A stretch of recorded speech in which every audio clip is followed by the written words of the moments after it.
Hello, good afternoon, everyone. Welcome to a Facebook live session all the way from Damansara Medical Center. My name is Rizmy. I'm one of the consultant physician and cardiologists. I'm happy to have with me here today Dr. Zubin Ibrahim. Hello, Dr. Zubin. Hello, Rizmy. Good afternoon. Good afternoon. So, Dr. Zubin is a very well-known cardiologist, especially in the Malaysian cardiology circle. He was my trainer when I was a budding specialist cardiology a few years ago. And if no one knows, Dr. Zubin is actually a formidable and tough rugby player. I am so glad that I have not played against him. We played together a few times. We've won a few games, haven't we, Dr. Zubin? Yes, we have. Your intro is too kind. Okay. Anyway, the topic today is on COVID-19 and how it affects the heart. I'm sure the last 2 years of COVID, a lot of people have been reading about it. A lot of people know that it mainly affects the lung, but it can also affect the heart.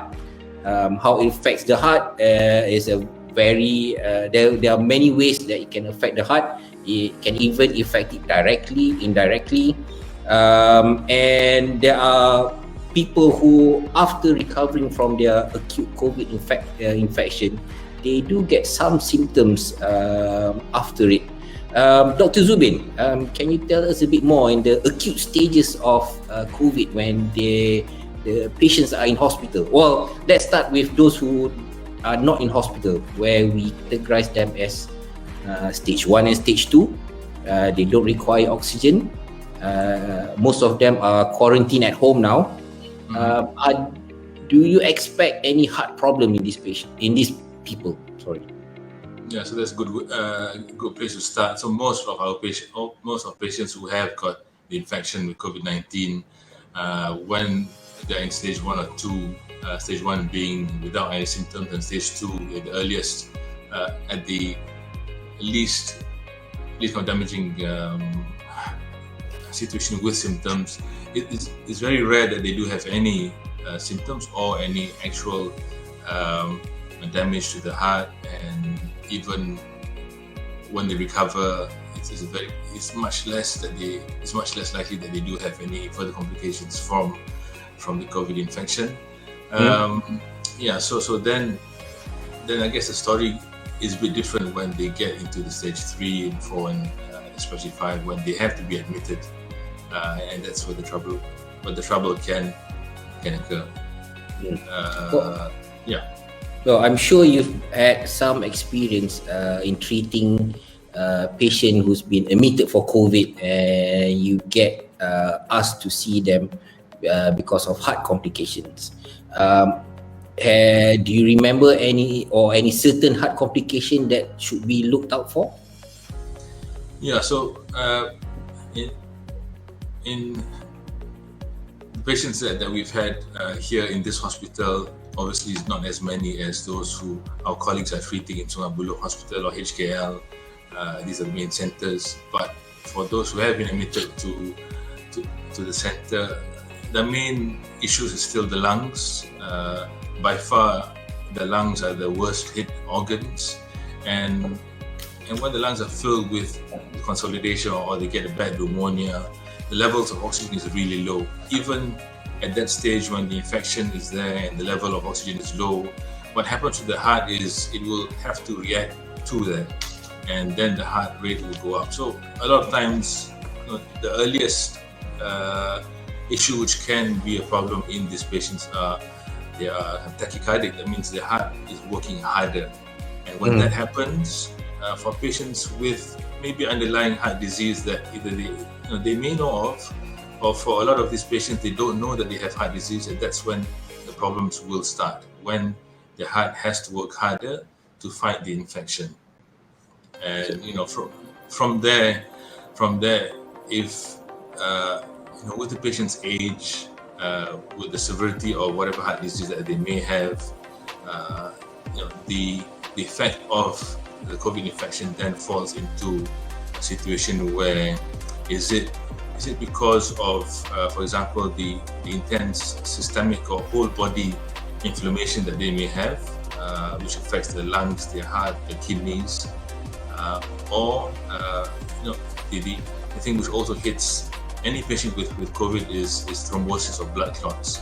So I guess the two main things which we see often, and it has been detected, is the intense inflammation and also the blood clots that they have in our circulation. In this situation where they are recently diagnosed with COVID, and suddenly in say stage 1 and stage 2, where they don't require oxygen, they're quarantined at home, what symptoms should they be looking out for?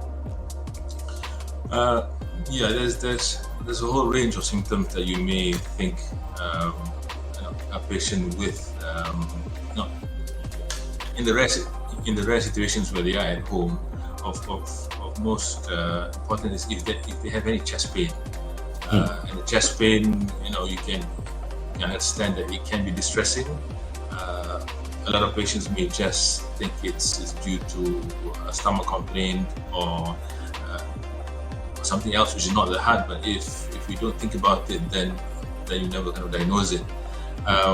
So with chest pains, that's the most common thing which we as doctors will see patients who come into our clinics. But other symptoms like palpitations, feeling that the heart is a bit fast or irregular, or they will feel really tired and they are not able to do the physical activity that they can usually do, or they feel really short of breath. They feel that they have to catch their breath more often and more the high frequency when they are doing the exercise. For example, somebody who can usually do their normal housework at home, and they can go up and down stairs, and after COVID infection, they're at home isolating themselves, they are not able to do that. So those are the symptoms that you're thinking of. So chest pains, maybe palpitations, feeling short of breath, or feeling really tired. So these are probably the main symptoms to look out for. Yeah, and for those who are in stage 1 and stage 2 COVID, where they are at home, being quarantined at home, what's the best advice for them? I mean, in terms of keeping themselves active, taking their medications, I guess. Any other advice to add on top of that for those who are still in active COVID? Yeah, the body needs to rest, because if if you remember when our fathers or grandfathers used to tell us, if we have a fever or cold, to go out and run and just get the flu out, or do some exercise. So that's not really the best advice at this stage that we have. Get good rest, plenty of rest, be hydrated. Of course, if you feel anything which is not normal or something which is away from the usual self, with your breathing, with your stomach function, with your heart rate, those symptoms that we talked about just now. And the other thing, I guess now people are having lots of aids, like those finger saturation monitors and heart rate, and that could be useful. And I think there are some companies who I've had contact with. They are giving out these COVID packs where they will have kind of list every day of their heart rate symptoms, and they're giving them to their HR manager, and that is one thing that I see a lot of patients and the companies do. So those are the things that we need to think about. Yeah, and in those active COVID category 3, 4, 5, they're in hospital. They are more ill than those who are at home. I guess they have more complications. What have you seen? Yes, so as doctors who are in charge of these patients, apart from let's put aside the issues with their breathing, so we do want to know how the blood pressure is, how the pulse is. Is it in tune with how well the stage of the COVID is? There are situations where maybe the ECG does not look normal. Is it just because of the fever and the low oxygen levels in the lungs? Are there any abnormal heart rhythms? Are there any abnormal heart patterns? A chest X-ray is normally not that useful for heart disease in COVID because the lung changes on the chest X-ray is really abnormal.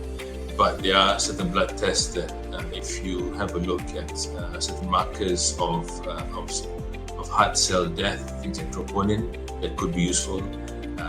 If you suspect heart disease, things like BNP might be something that we may use.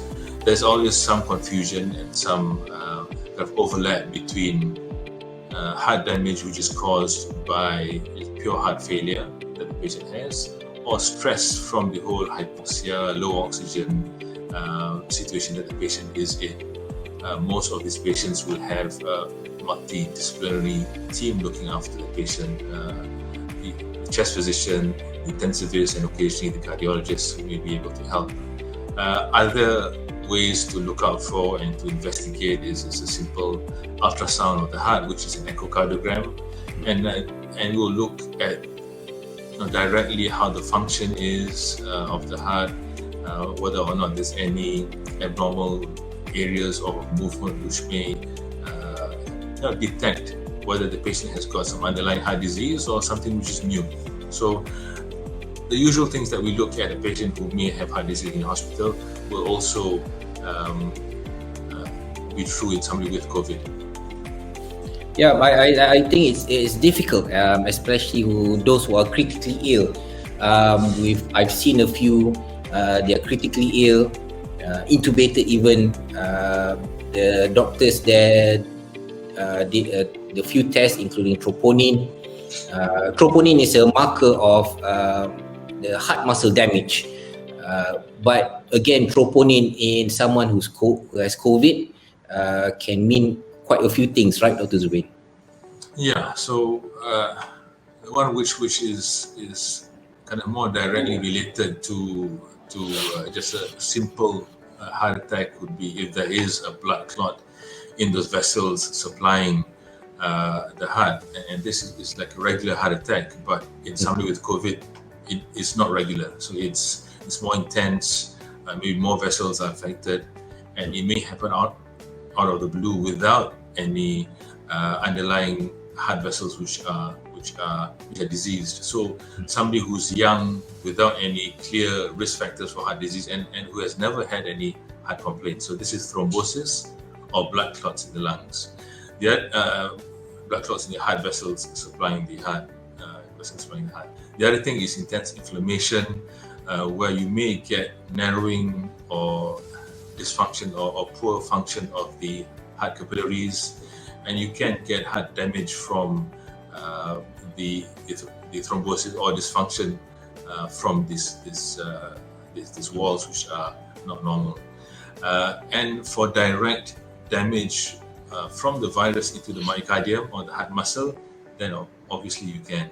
In other situations where there's severe shock or a huge blood clot, which is in the circulation supplying the lungs, it's called a PE or pulmonary embolism, that can put extra strain to the heart itself. And yes, the troponins can also go up. And what most physicians or doctors here will understand is in any patient with severe infection or kidney disease, that can also make the troponin go up. So it's never straightforward in somebody with severe COVID, unfortunately. But we have to make sure that the main organs are looked after as much as we can. Yeah, and a few weeks ago, even months ago, we've had a lot of critically ill patients in ICU. But now it seems that especially in Klang Valley, that we've turned a corner, haven't we? We've seen less ICU patients, but now we are seeing patients who come into us after having a COVID infection, where it could be either category 1, 2, 3, 4, 5. They come in with some symptoms, isn't it? And this happens a few weeks after they've recovered from their COVID infection. My personal experience, I had a young gentleman, early 40s. He was quarantined in MIPS. He was discharged. 5 days after he was discharged, he had severe chest pain. Saw him and he had a myocardial infarction or heart attack, and did his angiogram. But funnily enough, he doesn't have diabetes, high blood pressure, or any of those risk factors. Funnily enough, there were some blood clots in the blood vessels of the heart. We sucked everything out, but there were no real, what we call atherosclerotic plaques. But luckily enough, I've only seen 2 of those. How about 3. you, Dr. Zubin? Yeah, 3, including the one patient we did yesterday, if you remember. All right, yeah. Yeah, so we had a 30-year-old male who had what seemed like a straightforward heart attack in Hospital Kajang, and he was given some clot busters or blood thinners to treat the heart attack. But a heart attack in a 30-year-old man is still a bit weird. He has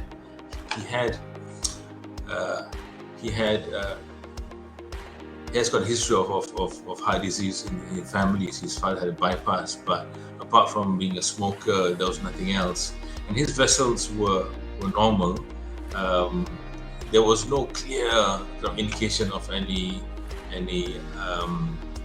plaque or any narrowing or any stenosis, which we saw. But then we did do the MRI, and there was a clear picture of a previous heart attack. So that could have been due to either COVID or it's hard to prove. But I think we may be seeing more of this being undiagnosed. But if the patient has got several risk factors, then we'll be seeing a few patients with some complications of the COVID infections. Fortunately, it's rare. With patients with stage 1, stage 2 of COVID, but they may still come to us, to you, for more, probably more, not really things which are not dangerous, but they will have real symptoms like shortness of breath, chest pains, and their heart might be racing. And these are patients who you will see in clinic a few weeks or a few months after a COVID infection.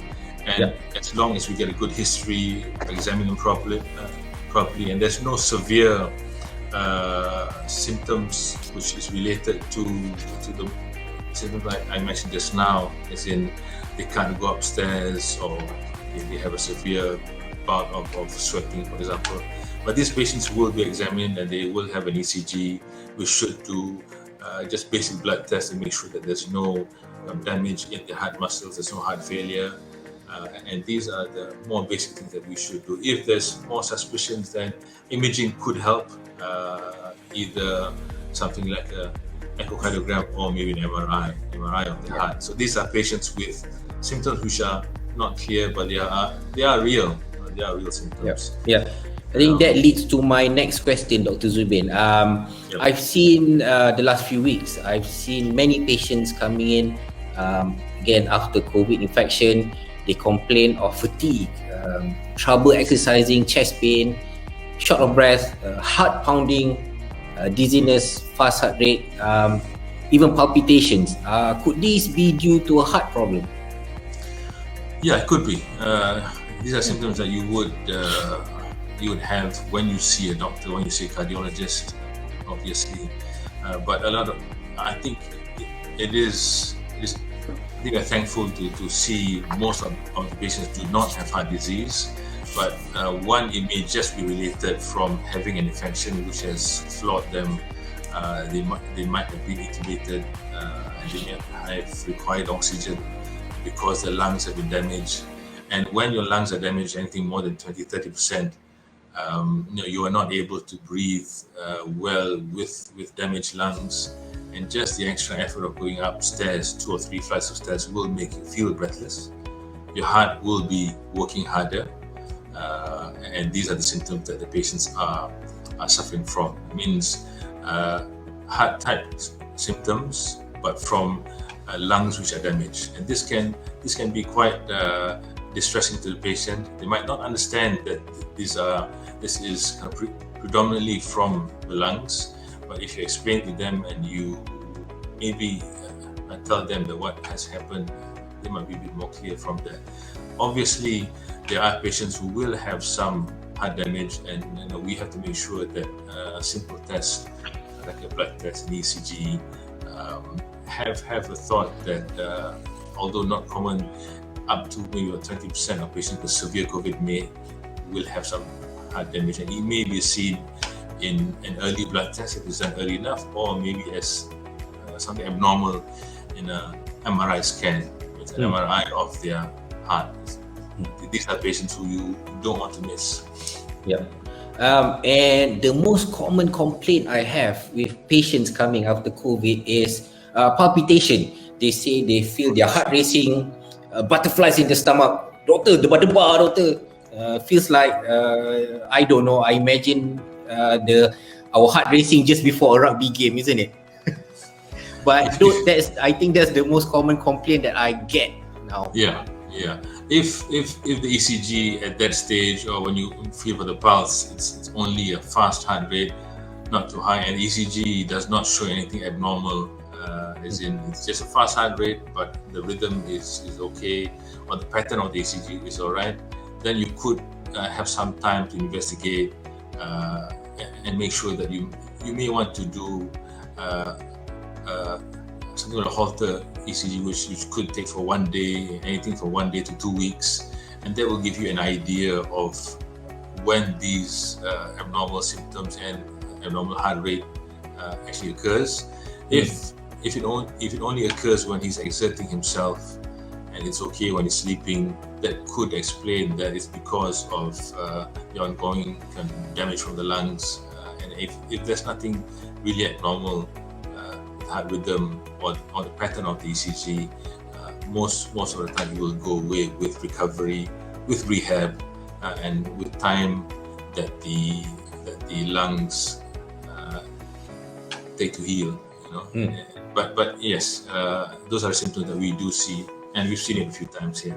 Yeah, and fortunately, those who came here complaining of palpitation, debar-debar, most investigation done only show sinus tachycardia instead of sinus tachycardia is basically the heart is beating fast instead of the dangerous type of palpitation where you get your ventricular tachycardia, your runs of PVC or proximal ventricular contraction. What tests do we have to offer here in Damansara for these patients?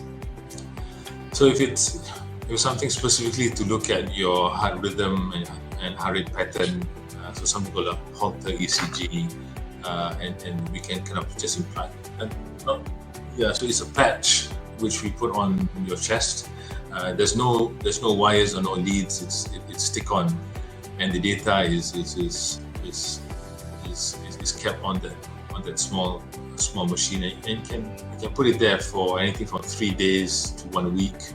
Another machine, another procedure is something else which can take up to 2 weeks. That's the more basic ones. And again, you may want to have a look at the patient's heart function and structure with either something as simple as an ultrasound of the heart or maybe an MRI. And these are the things that we do have available in this hospital. A few questions. We had a patient, a normal MRI, but still complains of chest pain and palpitation. Is that normal? Obviously, for him or her, it's not normal, and this may be really related to the past COVID infection. The good thing is, those investigations that has been done well, has been done properly, shows that there's nothing wrong with the structure of the heart, with the function of the heart, but the symptoms can be real without getting something solid to bite your teeth into. So most of the time, it will go away. If the symptoms worsen, obviously we need to see the patient again, and the patient needs to be reminded to come and see us again. But time and the fact that the heart is a resilient organ, and there are a few things which we don't see how the heart heals, and hopefully these are not minor complaints, but real complaints which does not show real pathology. There's nothing real wrong with heart patients.